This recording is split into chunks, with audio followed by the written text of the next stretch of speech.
Surat Al-Zalzalah, nanti kita coba breakdown kata per kata yang ada di dalam surat tersebut. Jemaah sekalian, ini surat kalau kita baca dan kita renungi, surat ini memang seharusnya menakutkan tuh, bagi mereka yang punya rasa takut pada datangnya hari kiamat.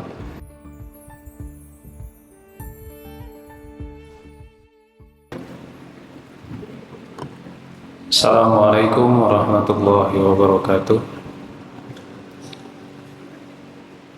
Bismillahirrahmanirrahim. Alhamdulillahirabbil alamin. Allazi khalaqal mauta wal hayata liyabluwakum ayyukum ahsanu amala. Asyhadu an la ilaha illallah wahdahu la syarika lah wa asyhadu anna Muhammadan abduhu wa rasuluh. Allahumma shalli ala Muhammad wa ala ali Muhammad. Rabbi shrah li sadri wa yassir li amri wa hlul 'uqdatam min lisani yafqahu qawli.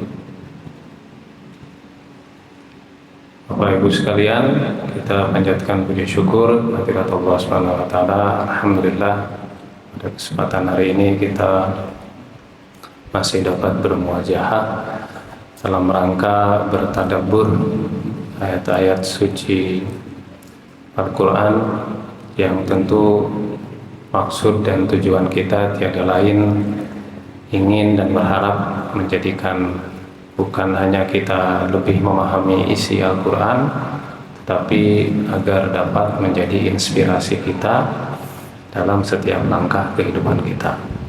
Dan kita memohon mudah-mudahan apa yang kita lakukan ini mendapatkan ridho dan berkah dari Allah Subhanahu wa taala. Salawat dan salam senantiasa tetap tercurahkan pada junjungan kita Nabi Muhammad SAW.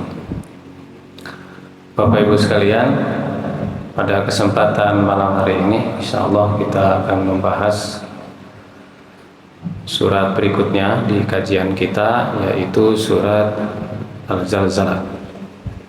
Yang sebelumnya kita membahas surat Al-Adiyat, dan di bawahnya kalau menurut urutan mushaf yaitu di surat Al-Zalzalah. Saya mohon maaf tidak ada yang ditampilkan. Mungkin Bapak Ibu yang di HP-nya ada ayat Quran, boleh dibuka surat Al-Zalzalah. Nanti kita coba breakdown kata per kata yang ada di dalam surat tersebut.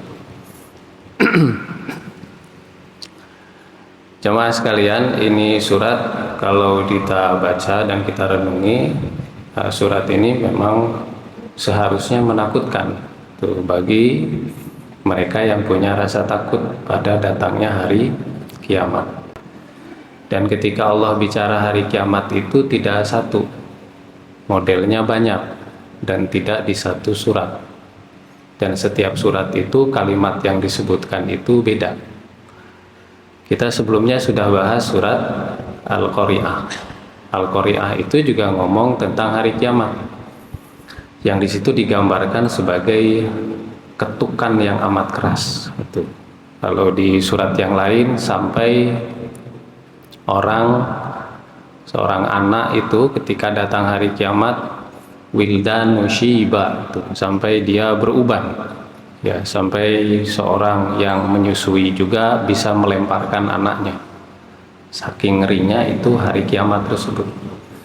Nah, di surat ini penggambaran hari kiamat itu berbeda, yaitu disebut sebagai guncangan atau gempa bumi. Nah, di situ uniknya surat Quran dan ayat-ayat Quran. Tema boleh sama, tetapi digambarkannya itu tidak dalam cara yang sama. Kenapa Allah menggambarkannya beda-beda? Sesuai dengan level kemampuan pemahaman manusia itu sendiri. Nah, satu level mungkin ada manusia yang nggak akan berubah dengan gambaran dari kiamat itu. Ditingkatin lagi level kedua. Yang kalau didalemin lagi mungkin bagi orang tertentu tidak akan cukup sampai Allah terus menaikkan levelnya. Ya, apakah ada orang yang hatinya tetap keras? Ya, ada. Buktinya ayat-ayat ini kan disampaikan kepada orang-orang kafir dan musyrik, dan mereka tetap tidak berubah. bahkan mengolok-olok Rasulullah SAW dengan menyebutkan kapan itu terjadi kiamat, kata mereka begitu. Pertanyaan yang sebetulnya bukan untuk mencari tahu jawaban, tetapi untuk mengolok-olok. Nah, kadangkala di dalam keimanan itu yang jadi standarnya itu dua, seringkali disebutkan, entah itu dalam Quran ataupun di dalam hadis. Biasanya Allah menyebutkannya man kana yu'minu billah wal yaumil akhir, atau dalam hadis juga begitu, yu'minu billah wal yaumil akhir. Jadi ukuran keimanan itu diringkas oleh Allah dan juga oleh Rasul pada dua hal. Padahal urutan keimanan kan tidak cuma dua hal itu, banyak gitu. Nah, itu menjadi standar penting ya, bahwa orang kalau sudah mengerti apa itu hari kiamat, dia akan lebih hati-hati dalam kehidupannya. Betul-betul udah masuk ke dalam pikirannya, ke dalam hatinya, sehingga setiap geraknya, setiap langkahnya, setiap tindakannya, dia betul meyakini ini akan berakhir dan bakal dihisab. Dan hisab itu adalah sesuatu yang mengerikan. Maka yang disebutkan juga di surat yang lain, misalkan di Al-Mudassir, Al-Mujammil, sebetulnya bukan hari kiamatnya saja yang mengerikan, tetapi ma ba'da, what after, setelah hancurnya bumi ini apa. Nah, itulah yang lebih mengerikan lagi. Jadi surat ini, surat Al-Zalzalah ini, surat ini turun setelah surat An-Nisa. Kalau di mushaf kan bukan. Di mushaf itu Al-Bayyinah lalu Al-Zalzalah. Itu urutan mushaf. Urutan mushaf itu dalam ilmu Quran namanya tauqifi. Sudah ditetapkan, sudah ditentukan, dan yang menentukan Allah sendiri. Disampaikan itu kepada Rasul, susunan ayat ini di sini, surat ini di sini. Walaupun kalau menurut urutan turunnya Al-Zalzalah itu setelah surat An-Nisa. Apa munasabah surat ini dengan surat sebelumnya?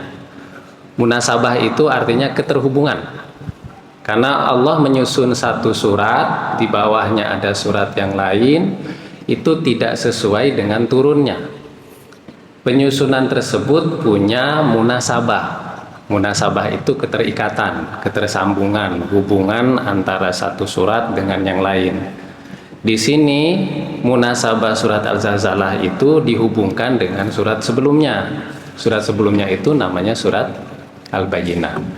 Terutama pada bagian terakhir dari ayat surat Al-Bayyinah. Di surat Al-Bayyinah itu di bagian terakhirnya disebutkan tentang khairul bariyah dan syarrul bariyah. Sebaik-baiknya manusia dan seburuk-buruknya manusia. Yang kedua-duanya nanti akan dimasukkan ke tempatnya masing-masing. Khairul bariyah fi jannati an, ya, khalidan fiha abada, disebutkannya begitu. Sementara orang-orang yang syar itu di tempat yang semestinya mereka berada. Nah, pertanyaannya, kapan itu terjadi? Nah itu terjadinya setelah dunia ini hancur. Al-Zalzalah ngomong tentang kehancuran dunia. Nah, itu dia munasabahnya. Ya, keterhubungan antara satu surat dengan yang lain. Karena di Al-Bayyinah ngomong orang yang baik dan yang buruk dan akan ditempatkan di tempat semestinya. Kemudian tempat semestinya itu kapan? Yaitu ketika dunia ini hancur. Di dalam tafsir Al-Alusi ya disebutkan tentang asbabun nuzul, sebab turun dari surat Al-Zalzalah ini. Ya. Di antara satu sebabnya adalah katsirun minal kufar wal musyrikin yasaluna ayyana yaumil mursaha. Banyak orang-orang kafir dan orang-orang musyrik yang tadi kami sampaikan di awal itu bertanya tentang kapan hari kiamat itu terjadi. Karena Nabi Muhammad kan kerap kali ngomong itu. Ayo kamu beriman pada Allah, beriman ke saya, nanti ada hari kiamat. Semua ini akan hancur, akan dipertanggungjawabkan. Kemudian mereka mengolok-olok. kapan hari kiamat datangnya. Memang ada hari kiamat ya. Kita bisa memaklumi itu karena mereka memang tidak meyakini yang demikian. Segenap hidupnya itu hanya untuk dunia saja. Tidak ada kehidupan setelah mati. Orang sudah mati ya sudah saja. Itu menurut orang musyrik, menurut orang kafir, khususnya di masyarakat Arab jahiliyah ketika itu. Maka mereka tidak percaya akan adanya hisab, akan adanya hari pembalasan, yang Allah akan membalas mereka yang berbuat baik, akan membalas mereka yang berbuat buruk. Pertanyaan ini muncul, dari munculnya pertanyaan ini turun surat ini. Ini sebab pertama di antara sebab turunnya surat Al-Zalzalah.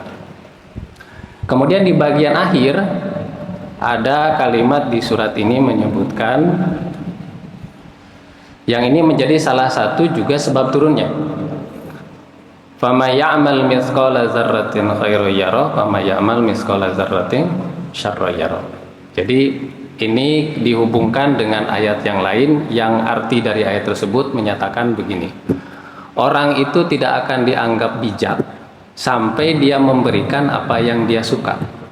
Nah, jadi saya, Bapak Ibu sekalian, suka kepada sesuatu, tetapi ternyata sesuatu itu harus kita beri kepada orang lain. Kalau itu dilakukan, berarti saya sama Bapak Ibu bijak. Dan Allah memujinya orang kayak begitu. Dan ini hubungannya dengan Fatimah, istrinya Ali bin Abi Thalib, dan juga dengan Ali. Mereka memiliki makanan di rumahnya dan mereka amat sangat ingin makanan itu. Mereka juga butuh makanan itu. Tapi rupanya ada orang miskin, orang yatim, dan para tawanan yang membutuhkan makanan, sehingga mereka harus memberikan makanan itu kepada orang-orang ini. Padahal mereka butuh, padahal mereka ingin, ngarep juga ini makanan, tetapi mereka harus bagi kepada mereka itu. Kayak kita misalkan punya uang 500.000, ada orang pinjem 400.000. Nah, kita sendiri butuh. Nah, gimana itu? Kita mau ngasih nggak, Bapak Ibu? Nah, agak susah juga, agak berat juga. Waduh, aku ya butuh, tapi ya piye gitu ya. Nah, Ali tidak mikir piye sama Fatimah, dikasih saja. Ya, 400.000-nya itu dikasih, mereka pegang 100.000, padahal itu yang dibutuhkan. Kemudian orang-orang Muslim yang melihat itu menganggap, oh berarti Allah itu cuma bakal balas perbuatan yang amat sangat besar saja, karena itu tidak semua orang bisa. Wah, itu luar biasa banget itu Fatimah sama Ali. Wah, kayaknya kita nggak bisa begitu. Dan sepertinya Allah cuma bales pada orang yang kayak begitu doang. Sama halnya, kata mereka, diteruskan lagi, ini saya kutip dalam Tafsir Al-Alusi, kalau begitu juga dosa yang dicatat itu cuma yang gede-gede doang gitu. Yang kecil itu ya nggak akan ada ruginya gitu. Nah, dalam upaya menjawab omongan itu, surat ini turun, terutama bagian terakhirnya. Fama ya'mal mithqala dzarratin khairan yarah, wa may ya'mal mithqala dzarratin syarran yarah. Siapa yang berbuat sedikit saja seperti biji zarrah, saya perlihatkan itu nanti. Sama dengan siapa yang berbuat keburukan sedikit saja sebesar zarrah, tak tunjukin nanti. Nah, sehingga jadi muncul juga pertanyaan lain gitu. Lah kalau dosa kita udah diampuni nih, nanti ditunjukin nggak? Nah, udah selesai nih dosa yang kecil-kecil. Dosa-dosa yang lain kan ada satu hadis yang menyebutkan ya, yang menyatakan innal hasanat yujlibna sayyiat, bahwa kebaikan itu yang dilakukan akan menutup keburukan. Nah, kira-kira kalau udah wafat nanti ditunjukkan nggak sama Allah itu keburukan yang udah dimaafin? Kita kemarin sudah Ramadan, diampuni dosa setahun berikutnya, mati kita nih setelah ini, ditunjukin nggak itu dosa yang lalu? Nah, nanti kita lihat di sini ya, Bapak Ibu. Baik, kita ke ayatnya. Itu diantara sebab turun dan munasabah dari surat ini. A'udzubillahi minasyaitonirrajim. Bismillahirrahmanirrahim. Idza zulzilatil ardu zilzalaha wa akhrajatil ardu athqalaha wa qalal insanu ma laha yauma idzin tuhadditsu akhbaraha bi anna rabbaka awhalaha yauma idzi yasdurun nasu ashtatan yurau a'malahum faman ya'mal mithqala dzarratin khairan yarah wa may ya'mal mithqala dzarratin syarran yarah. Idza zulzilatil ardu zilzalaha, apabila bumi diguncangkan dengan guncangan yang dahsyat. Idza, nah, kita pernah bahas kata iza di surat An-Nasr. Idza jaa nasrullah. Jadi kalimat ketika, jika, kalau di Al-Quran itu ada 3. Ada lau, ada idz, ada iza. Kalau lau itu tidak pernah terjadi. Misalkan ayat yang menyebutkan lau anzalna hadzal Qur'an ala zabalir la ra'aitahu khashi'an mutasaddian min khasyatillah. Jika ayat Quran ini diturunkan di gunung, mereka akan takut dan tunduk kepada Allah. Terjadi nggak Bapak Ibu ayat diturunkan ke gunung? Tidak terjadi. Jadi ini hanya sebuah pengandaian saja. Kalimat ini disebutkan oleh Allah untuk menyatakan ini Quran itu kaulan sakil. Itu di surat Al-Muzammil kan. Nabi Muhammad dididik oleh Allah karena dia akan mendapatkan satu cobaan yang besar. Cobaan yang besar itu salah satunya Quran. Quran itu kaulan sakil, perkataan yang berat, karena kita juga susah menjalankan semua isi yang ada di dalam Quran. Ya, berat ini. Gunung itu sudah mengetahui beratnya, jadi dia tidak akan mampu menampung beratnya Quran ini, sehingga yang bisa menampung adalah manusia. Sehingga ada yang menyebutkan manusia adalah sebodoh-bodohnya makhluk tuh, yang mau menerima Quran ini. Tapi kita tidak membahas itu ya. Ini makna yang pertama dari idza, dari zika dalam bahasa Al-Quran. Ada lagi jika, ketika, atau kalau itu dalam bentuk lain. Al-Quran menyebutkannya dengan iz. Iz itu terjadi tapi di masa lampau. Misal surat Luqman, idz qala Luqmanu libnihi wa huwa ya'izuhu ya bunayya la tusyrik billah. Ketika Luqman mengatakan kepada anaknya, wahai anakku, janganlah engkau berlaku syirik. Terjadi itu? Terjadi. Sudah lampau. Karena sudah lampau dan terjadi, maka Allah menyebut kalimat tersebut dengan tanda id. Atau di mana lagi itu? Surat Al-Baqarah ayat 30. Idz qala rabbuka lil malaikati inni ja'ilun fil ardi khalifah qalu ataj'alu fiha may yufsidu fiha wa yasfiku dima, dan seterusnya. Ketika Allah berkata kepada malaikat bahwa dia akan menciptakan makhluk, menciptakan khalifah. Kalimat yang disebut di situ iz di situ maknanya pernah terjadi di masa lampau percakapan antara Allah dengan malaikat. Bahkan sebelum waktu itu ada. Allah sudah ngomong begitu. Nah, sekarang di sini disebutkannya iza.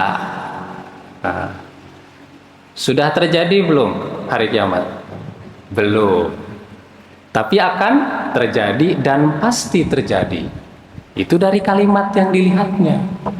Iza zulzilatil, ya, seperti di kalimat iza jaa nasrullah.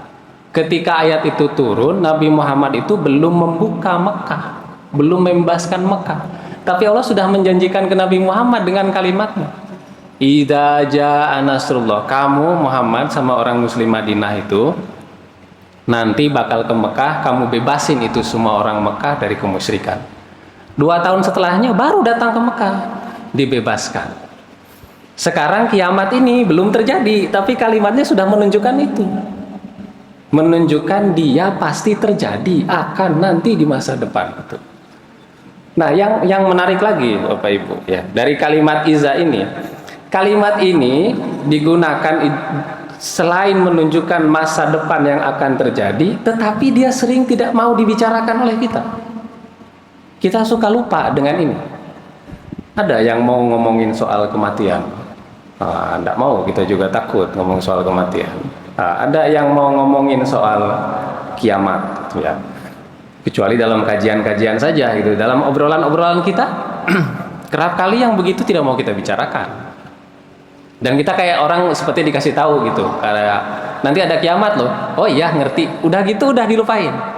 Jadi iza punya makna dia akan terjadi di masa yang akan datang, sekaligus manusia lupa dengan itu. Lebih lupanya itu dalam kurung nggak mau merhatiin gitu. Udah dibiarin begitu aja gitu. Nggak peduli. Bodoh amat. Nah, itu makna dari kata iza. Ya, iza zulzilati. Nah, ini zulzilati. Ini aslinya, ini sebetulnya ada berapa kata di sini? Ada 4 kata.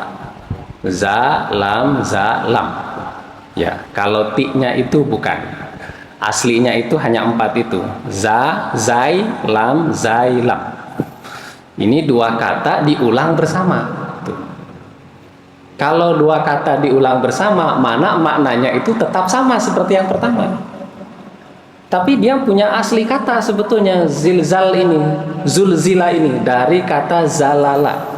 Aslinya itu Bapak Ibu, zalala itu. Karena itu berat diucapkan oleh beberapa kabilah Arab, maka kalau ada 2 huruf yang sama, itu huruf yang kedua itu dimasukkan ke yang pertama dengan tasdid. Zalla. Zalla itu artinya zalala. Jadi kalau Bapak Ibu lihat banyak tasdid di Al-Quran, itu aslinya sebetulnya 2 kata, tapi dijadikan satu dengan penanda tasdid. Maka bacanya itu harus ditekan. Inna. Itu asli penulisannya adalah inana. Karena itu berat dalam pengucapan, maka dia disatukan menjadi satu, ditambahkan dengan tasdid. Ini kalimat ini zalala di dalam tafsirnya Ibnu Katsir itu disebutkan bahwa memang artinya ini guncangan. Nah, yang disebut terguncang itu kata Ibnu Katsir itu adalah pusat bumi. Nah, mana itu pusat bumi? Ya. Dia di bagian lain menyebutkan yang terguncang itu bawah bumi. Mana bawah bumi ini? Kalau lihat kita di globe itu bawah Indonesia itu mana, Pak, Bu? Amerika. Amerika itu kayaknya. Nanti di Amerika itu bawahnya Amerika mana? Kita juga Indonesia. Tuh. Jadi ini yang mana yang bawah ini menurut Ibnu Katsir? Nah, ini perlu penelitian juga. Tuh. Dan kata ini di dalam tafsirnya Al-Alusi itu kehancuran itu sesuai dengan penyebutannya. Zilzal, zilzal. Jadi ada mandek gitu. Bukan zalal, zalala, zalala, bukan, tapi zilzal, zilzal. Kata Al-Alusi itu kehancuran bumi itu juga kayak begitu. Jadi ketika ini satu tempat hancur, yang lain nanti menunggu hancur. Terus begitu hancur, terus sampai keseluruhannya hancur. Jadi kehancurannya itu seperti gelombang. Tuh. Tetapi dalam keadaan yang amat sangat dahsyat. Ya. Sebetulnya kata kehancuran itu bukan cuma ini. Ada kalimat lain. Idza rajjatil ardu rajja. Rajja itu juga hancur. Ada juga kalimat lain rajfah. Itu juga hancur berantakan. Tapi kenapa Allah menyebutkannya dengan memilih kalimat zilzal, zalala? Sebab ini bukan kehancuran biasa. Kalau rajfah, rajja itu seperti ibu-ibu habis nyuci, kita mau jemur, bajunya kan suka di gini nih, ya, apalah itu namanya, biar airnya itu turun gitu ya, kan suka ada goyangan di bajunya tuh. Nah, goyangan itu namanya rojfah, itu roja, itu biasa itu yang kayak begitu. Tapi kalau jilzal itu maknanya lebih dahsyat daripada itu. Ya, lebih mengerikan kehancurannya itu. Ya. Tidak hanya sekedar gelombang, tetapi sedahsyat-dahsyatnya hancur. Ya. Maka disebutkannya oleh Allah dengan kalimat begitu. Zilzal. Ya. Iza zulzilatil ardu.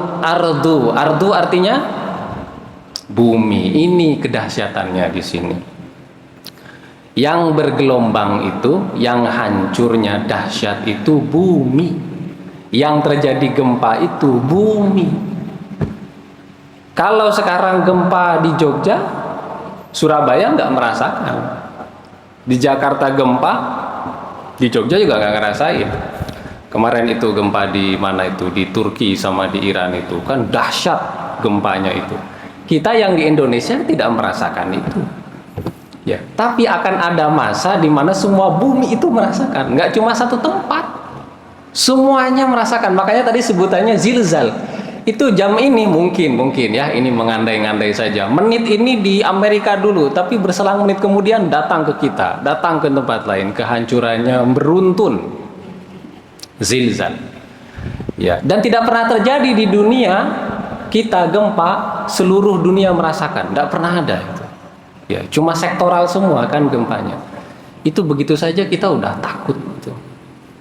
Saya yakin ya kalau hari ini gempa ini di masjid, saya juga takut. Ya, berapa 7 skala Richter aja gitu. Wah sudah ini udah kita ngelihat ke atas semua. Ini apa ini? Lari semua kali kita udah itu. Baru goyang kecil aja sudah keluar. Wah lindu. Keluar semua itu. Ini zilzal ini dahsyat. Satu bumi. Ya, bagaimana kita bisa berlindung? Ya. Semua kita bisa lari tunggang langgang. Ini kalau ayat ini direnungi saja ya. Kita ketemulah kliknya itu. Ini akan ada masa ini kita udah nggak bisa ngapa-ngapain. Ya. Kalla la wazar ila rabbika yauma idzinil mustaqar. Nanti di surat Al-Qiyamah itu disebutkan. Kamu itu akan lari nggak jelas kemana-mana. Pengen minta perlindungan kemana? Kata Allah, nggak bisa kamu kemana-mana, datang ke saya. Ila rabbika yauma idzinil mustaqar. Ke saya aja datang. Saking kita takut dan linglungnya. Disebutnya zilzal. Ardu. Dan ardu disebut di sini bukan dunia, ya, untuk menyatakan kalau tempat kita tinggal itu sempit. Ardu itu sebetulnya ukuran panjang antara ini dengan ini. Ini namanya ardun. Buat ngasih pesan ke kita, ini dunia ini sebentar gitu. Seperti ukuran yang pendek itu, jangan terlalu mengharap banyak hal gitu. Ya, jangan banyak digenggam di hati lah kira-kira gitu. Kalau udah lepas ya udah lepas saja gitu. Itu pengingat kepada kita setiap kalimat, setiap kata ini kalau dikaji lebih mendalam dari struktur bahasa saja. Ya, akan ketemu kita maksud yang indah dalam dari sisi ayat ini. Iza zulzilatil ardu zilzalaha. Zilza, belum ke haknya nih ya. Zilza itu pengulangan dari zil yang pertama. Ini diulang lagi nih. Zilzala, kemudian akhirnya diulangi lagi zilza laha. Itu dalam bahasa Arab disebutnya fi'il mutlak. Ya. Jadi contohnya begini, kalau saya bikin kalimat dalam bahasa Arab, biasanya di pesantren suka disampaikan ya oleh ustadz-ustadz itu. Doroba Zaidun dorban. Dorbannya 2 kali.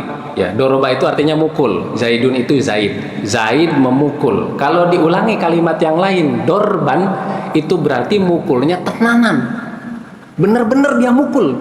Mukulnya kenceng, presisi, tepat, seluruh tenaga dia pakai. Makanya diulang kalimat dorbannya. Doroba Zaidun, kalau cuma doroba Zaidun, Zaid mukul ya, cuma mukul biasa saja.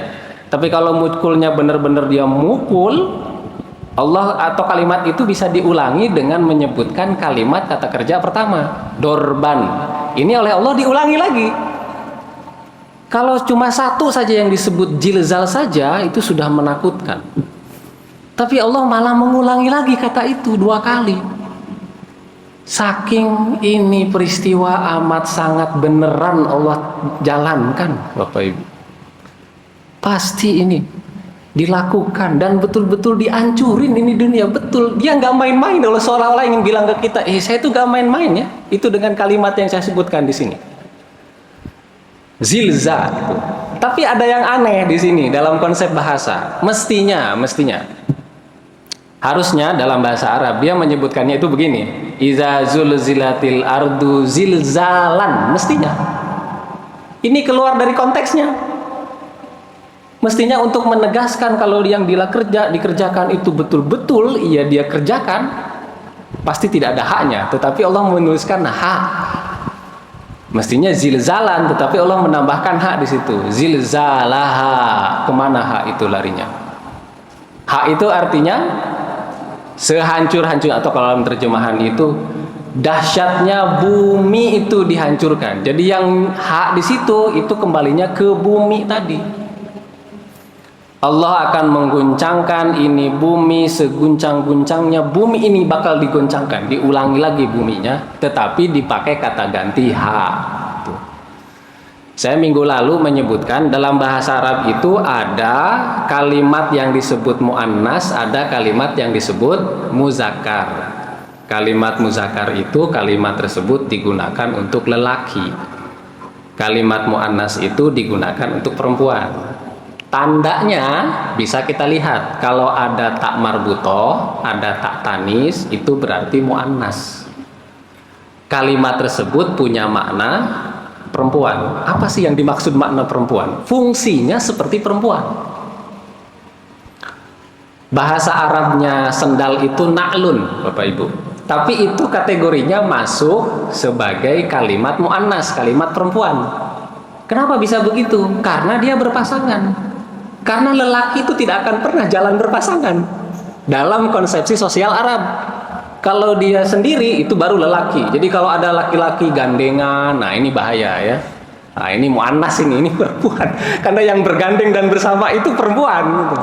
Sampai kalimat begitu saja itu disesuaikan dengan kehidupan sosial masyarakat Arab loh. Masuk ke ungkapan bahasa. Kata ardun itu tidak ada tak marbutohnya, tetapi masuk dalam jenis kata muannas. Kenapa? Karena fungsinya seperti perempuan. Apa fungsi bumi? Mengandung. Perempuan fungsinya mengandung. Apa yang dikandung bumi? Apa kira-kira Bapak Ibu? Mineral, ya, emas, perak, tembaga, bebatuan, jin, manusia, termasuk dosa manusia itu di dalam bumi, dikandung oleh bumi. Itu nanti suatu saat nanti itu dikeluarin semua.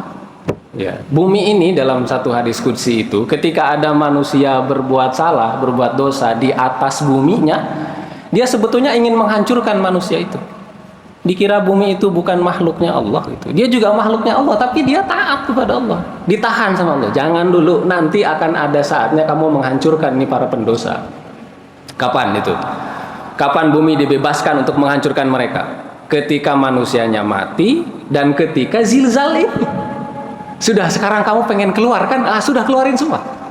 Dari dulu ditahan-tahan itu oleh bumi. Banyak itu manusia yang berbuat zalim, banyak yang berbuat dosa di atasnya, banyak merusak bumi, dibolongin itu bumi, dihancurin. Ya. Semuanya itu ditunjukkan oleh manusia itu. Dan bumi itu udah pegel, udah kesal sebetulnya, dan dia pengen menghancurkan dirinya itu, tetapi ditahan oleh Allah. Nanti akan ada masanya. Kapan itu masanya? Sewaktu manusia ini mati dan ketika kiamat itu datang. Saya izinkan kamu meledak, keluarin semuanya itu. Ya, hancurkan sehancur-hancurnya. Zilzalaha. Nah, Bapak Ibu sekalian, ini makna ayat ini. Ini kalau kita baca lagi nih yang pertama. Iza zulzilatil ardu zilzalaha. Jika bumi digoncangkan dengan segoncang-goncangnya yang amat dahsyat. Siapa yang menggoncangkan bumi? Di ayat ini tidak disebut. Ini namanya fi'il majhul dalam bahasa Arab itu. Kata kerjanya, fa'ilnya, subjeknya tidak disebut di sini, tidak ada. Ya. Kenapa Allah tidak menyebut dirinya? Kenapa tidak menyebutkan izallah zulzilatu ardu zilzalaha, kan bisa saja ketika Allah menyebut menghancurkan, menggoncangkan bumi ini segoncang-goncangnya. Tapi kata Allah itu tidak disebutkan di situ. Sebagai penanda bahwa yang dilakukan oleh Allah ini adalah sesuatu yang mudah, gampang, kecil. Dia nggak perlu nyebutin namanya.